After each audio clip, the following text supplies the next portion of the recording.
Student बैरनजीत Singh math पाई में आपका स्वागत करता हूं। आशा करता हूं आप अच्छे होंगे। देखो, जिस तरीके से हमारी सीरीज चल रही थी उस सीरीज को आगे बढ़ाते हुए 12th क्लास की, तो ध्यान रखें, आज हम सभी फॉर्मूले डिस्कस करने जा रहे हैं अपकलन के, और इंग्लिश में बोलते हैं उसको डिफरेंशिएशन के। तो आओ उन फॉर्मूलों को डिस्कस करते हैं। आप वीडियो के साथ बने रहिएगा, ज्यादा से ज्यादा वीडियो शेयर करें एंड चैनल को सब्सक्राइब करें। तो भी देखो, जैसे बोला गया था उसके अनुसार अगर हम बात करें, तुम्हारे फॉर्मूले जो रहते हैं भैया, तो फॉर्मूले देखते रहे धीरे धीरे। अगर d अपॉन डी एक्स किसी x की पावर n का हो, अगर d अपॉन डी एक्स किसी x की पावर n का हो, तो इक्वल पावर आगे आ जाती है, एक पावर में कमी हो जाती है। जैसे मैंने कहा था आज फॉर्मूले डिस्कस करूंगा तो फॉर्मूले ही डिस्कस करूंगा। अच्छा, इसका फॉर एग्जांपल का लेके बात करो, फॉर एग्जांपल की बात करो, अगर d अपॉन डी एक्स अगर मैंने x की पावर 9 का किया, अकॉर्डिंग टू दिस फॉर्मूला, इस नियम के अनुसार कितना होगा, पावर फंक्शन के आगे और फंक्शन में एक वैल्यू कमी। मतलब हमने डिफरेंशिएट किसका किया था, x की पावर 9 का, तो हमें 9 x की पावर कितना मिला, 8। तो इससे रिलेटेड एक मैंने एग्जांपल बता दिया।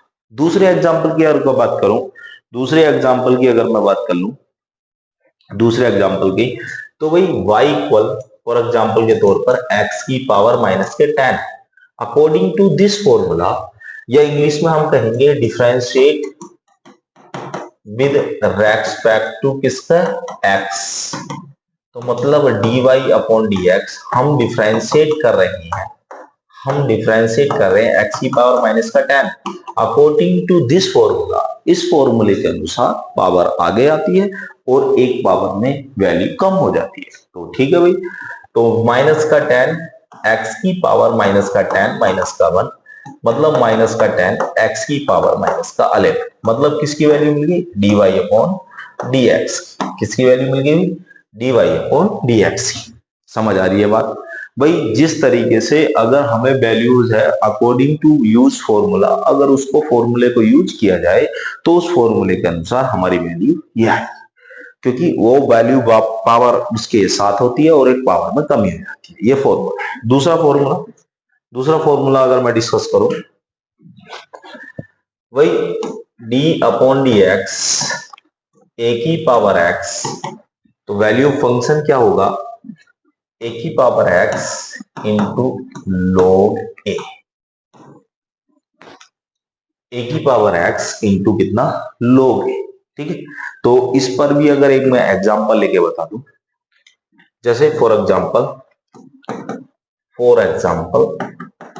अगर मुझे डिफरेंशिएट करना हो 5 की पावर x का, तो यहां पर a का रोल जो निभा रहा है वो 5, और x तो x का रोल निभा रहा, तो कितना हो जाएगा, 5 की पावर x इंटू लॉग 5, बिल्कुल सेम एज। समझ आ रही बात? ये आपका सेकंड फॉर्मूला हो गया, मतलब d अपॉन डी एक्स ए की पावर x इक्वल कितना हो जाएगा, a की पावर x इंटू कितना, लॉग। नाउ नेक्स्ट, उसके बाद मुझे अगर फॉर्मूला बताना है d अपॉन डी एक्स कितना, log x का, तो 1 अपॉन x हो जाता है। उसका आंसर कितना हो जाता है भैया, 1 अपॉन x हो जाता है। मतलब d upon D x log x equal 1 upon x हो जाता है। अगर मैं फॉर एग्जांपल की बात करूं, मैंने अगर डिफरेंशिएट किया log ax का, तो 1 अपॉन नीचे कितना हो जाएगा, ax इंटू कितना हो जाएगा a, क्योंकि ax का भी x इससे कैंसिल, तो आपका जो d अपॉन डी एक्स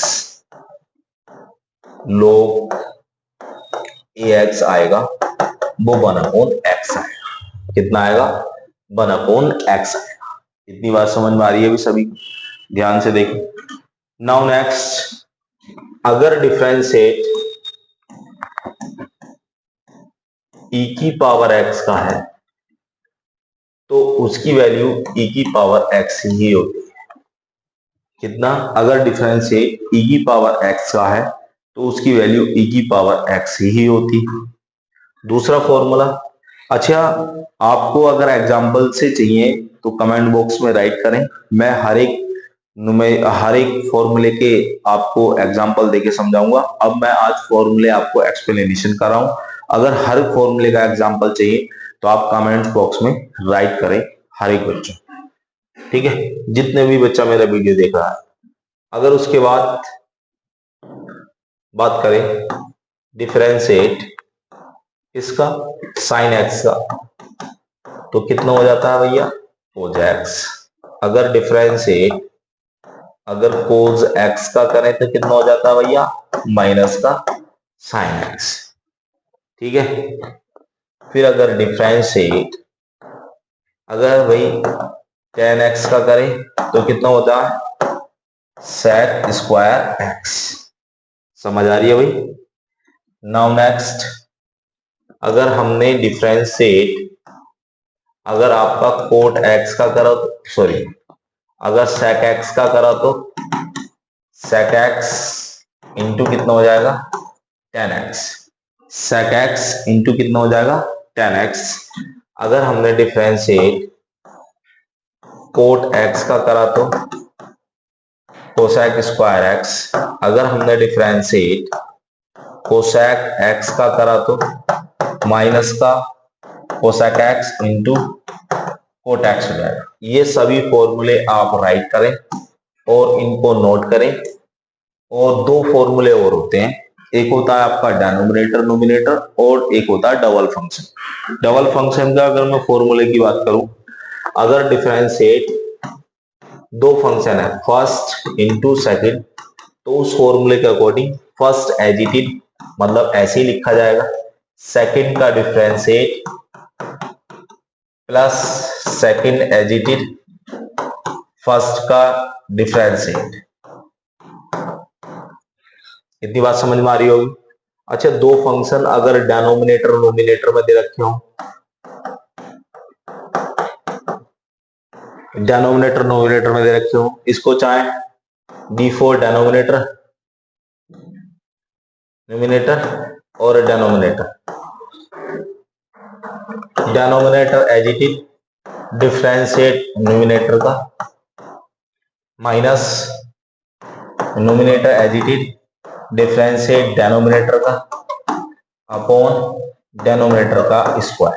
तो ये आपके फॉर्मूले हैं, इन फॉर्मूलों को आप राइट कर लें अच्छी तरीके से, बढ़िया तरीके से, और मुझे कमेंट बॉक्स में बताएं फॉर्मूले किस तरीके से अच्छे लगे। Thanks for watching this video.